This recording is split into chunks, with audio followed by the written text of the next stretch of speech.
All right, so welcome to my channel.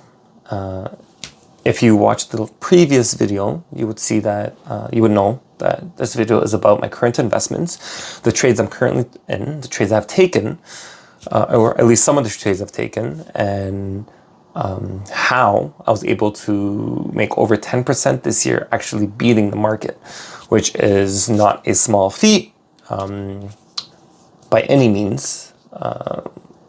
Most hedge funds try to beat the market, and most fail.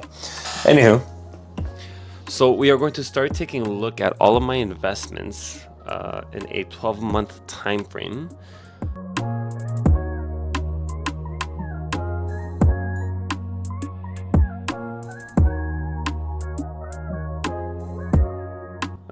So 12 months ago, the first trade I did take was on October 22nd, sorry. And it is with, I bought shares of Royal Bank of Canada, which is a massive Canadian bank, in anticipation for the dividends. So for those that don't know what dividends are, companies will pay out money per share to people that own the shares, and to be eligible for this you have to own the stock prior to a certain date called a ex-dividend date. So for example, RBC will give you $1.42 per share as long as you hold it or own the stock before Thursday the 24th. And then there's something called a record date, which is when they actually record who owns the stock, and then after that date you can actually sell it. So for me, usually the ex-dividend date and the record date are either on the same day, or the record date is a couple days after. So I don't really care to look at the specifics. I just hold right before the ex-dividend date and then hold it for a couple days after minimum. But in general, stocks will drop, will have a correlation between what the dividend payout is, and will drop that amount on the dividend date. Sorry, on the ex-dividend date. This is to stop people from taking advantage of this and buying and selling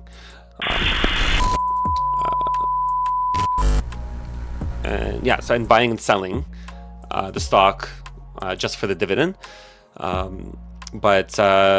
so I purchased the stock on October 22nd at exactly $172.78. My account at the time only had about 20 grand in it, so I only bought 113 shares.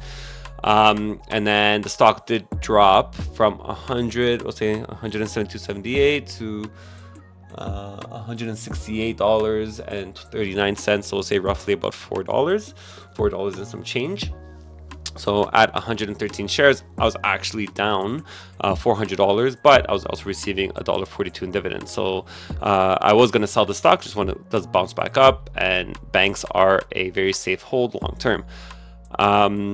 So when I did sell the stock on November 12th, so 2 weeks later, for a price of $173.46. So I did make a roughly 70 cent return on that, on top of the dividend. So I made, actually, we'll say $1.42 plus 70 cents times 113 shares. So actually $237 on this trade in 2 weeks, which was a fantastic return. So on my $20,000 investment, I made 1%. Again, if you buy the S&P 500, you're averaging 10% a year. I made 1% in 2 weeks, which is phenomenal. All right, so on October 28th, I actually ended up depositing another $20,000 into my trading account. So I can at least take 2 trades at a time while I'm waiting for one to go up. That I can at least have another play going. So I did buy BMO on October 28th of 2024. So we are looking at right here. I bought it at a price of $129.95, so about 130. So roughly at the end of the day here. And I did sell it on November 11th. Right here at $1.3050. So I actually made 50 cents a share on this, which is phenomenal. $1.3050, so roughly around here somewhere. Let's mark that.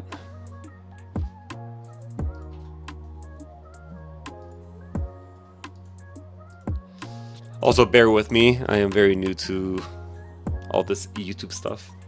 Anywho, I made roughly 50 cents a share on that in about roughly the same time, 2 weeks, just under 2 weeks.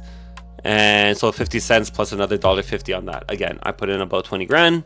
I had 154 shares and I made another $300 on that. So within 2 weeks time, I'm up about $537 roughly.